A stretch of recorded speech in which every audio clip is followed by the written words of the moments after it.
What's up guys, welcome back to another video. In this video, I will be showing you how to get through the rest of Crossroads, since my first video was too long. So, upon entering our save, we wake up at the Crossroads bench, which, if you remember from last video, was where we had, second.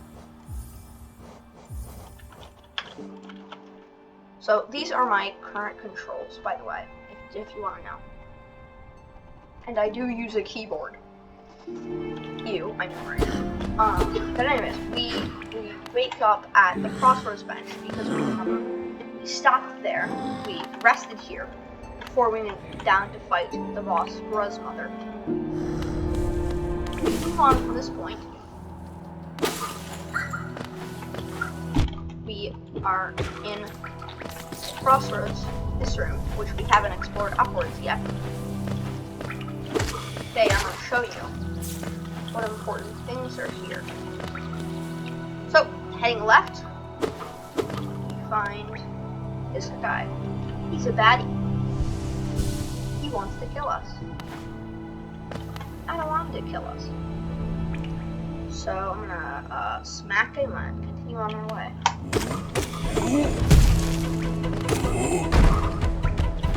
So, up here, this is normally a breakable wall, but I broke it in a previous recording, previous failed recording. But past this wall, you find one of these guys, and a georock. And then this spike tunnel can only be passed using either Dash and the Dash Master Charm or Crystal Heart, essentially a super dash, which you can crystal dash off this, and it goes straight through. Past there is a charm, quite useful charm. Oh no, a quite worthless charm. It's pretty worthless. But continuing on, you find some more Crossroads enemies. The tall guy, though. The tall guy likes to jump at you. You can easily walk towards where he just was to dodge him. And then if you even want to, you can upslash him when he tries to hit you. But moving on from there, we find, so looking up, we see there is a gate here. The little spikes at the bottom of the gate peek out from below the thing. And there is a boss in this room. And the boss is triggered by walking to the far side of the room. There's some of these guys. That horn guy is basically just like the rushers, except he has a horn and he runs for a longer time.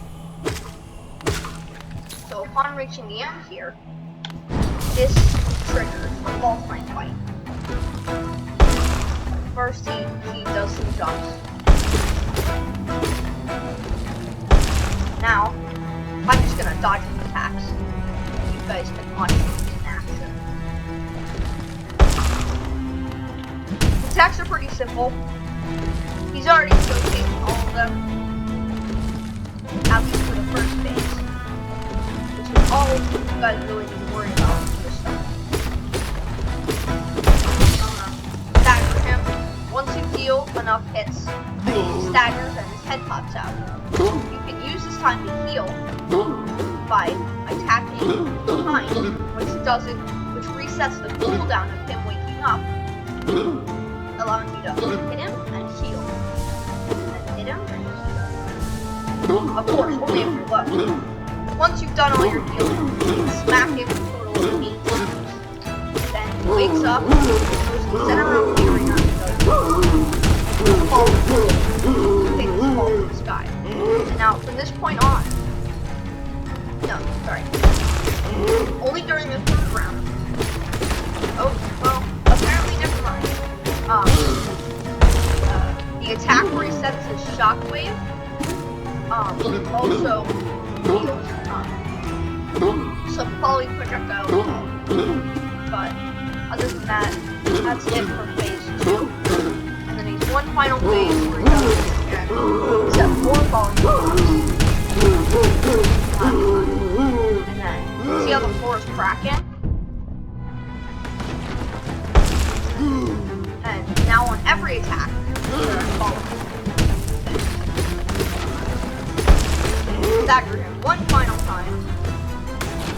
And by the way, for all of those who wish to skip the fight, after the first round, this passage is opened up. So after you stagger him once, and he goes to the center, after he's done with his base wailing, you can slash him and bring the wall. And then, but if you decide to continue, once you've staggered him 3 times and he's done with all his stuff, he breaks a hole in the ground and he falls down here, which is where his head pops out. And more times, and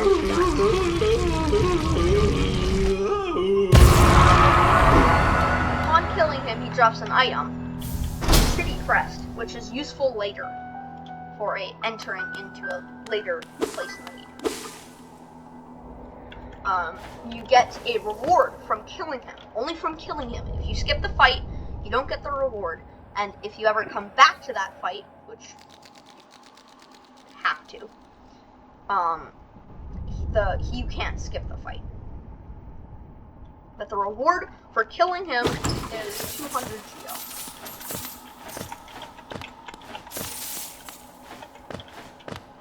And then, continuing on, one of the most important places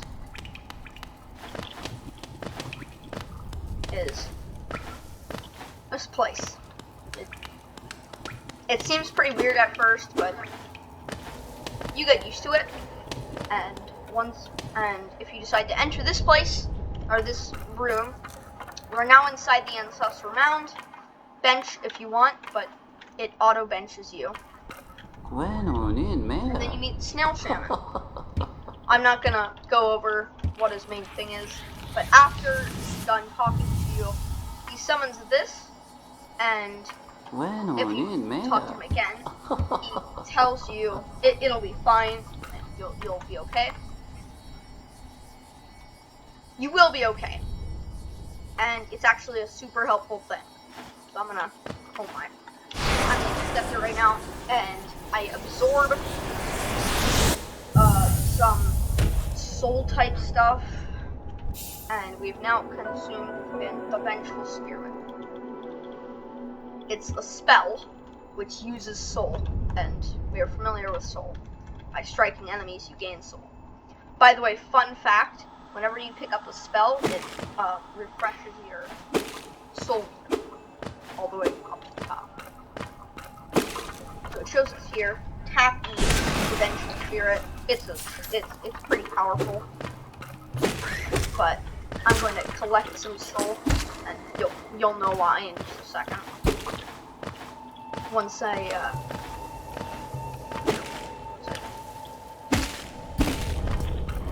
I'm just doing some things that allow me to get through this fast. But over here, we have 2 options. We can either go down and fight the mini boss, which isn't really that hard. All you have to do for the mini boss is just fireball him when you're not too close. If you get too close, he hides up in his shell like he is currently, and then you can't hit him. Technically, using AI, you can find a way to take damage intentionally to get closer to him and get hits, but it's not something that's possible. But coming this way, we find a soul. It's a thing that you find throughout Hollowness that gives you soul by striking. Except it doesn't attack. Continuing on, you have some roly-polies, you could say, that attempts to attack you. Up here is is double jump needed, unless you use your shade, which is basically what happens when you die. A shade replaces your current location, and you have to kill it if you want your maximum possible. So, but you need double jump, and up there is one of the dream trees, which I'll explain about later. Anyways, continuing on, we have more roly-polies, some geo-rocks, and some lifeblood. And this is pretty much, if you're scared of a fight, you can gather this lifeblood. It should help you with the fight. Continuing down though. What this guy does, sometimes he spews roly-polies, sometimes he spews. But I'm just gonna fireball him 3 times. It takes 4 fireballs to die. And when he summons those roly-polies, you can use them to gain soul to do more spells. Up here is a charm, Soul Catcher. Very useful charm. Allows you to accumulate extra soul when you strike enemies. This opens up, and if you haven't talked to him yet, he's grateful that you did what he wanted you to do without him even asking you to do it. But that is pretty much all of Crossroads. I'm gonna give a short example of Overcharm and what that means. Overcharm is when you put on more things than you're allowed to. As you see, it kind of breaks the system, but it does work. And then do you see that fade of dark pink that are over our hearts? That's the symbol to symbolize that you are overcharmed. And then this is what happens when you're overcharmed. I took 2 hits and I took 4 damage. Basically just double damage. But overcharms can be helpful if you're doing things that are like you can only take one hit of if you're doing something where you have to beat it without taking any damage.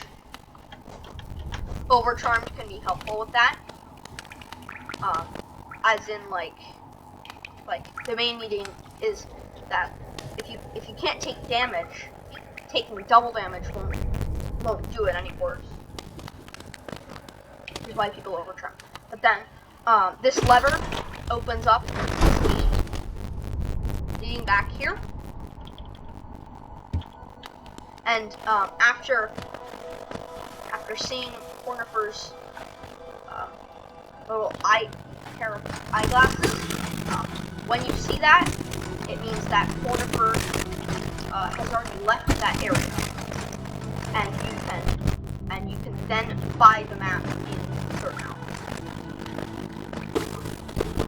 So I'm just gonna try to make it over to Grubfather first. You can see Grubfather now is a grub. What he does is he pays you for it. He only paid us 10 geo for the first one, but he starts paying us a lot more. It gets increasingly larger and larger as you continue to rescue grubs. But I'm gonna try to make it through. Anyways, that is Crossroads. That's pretty much Crossroads. I can go in further depth if people need. But this is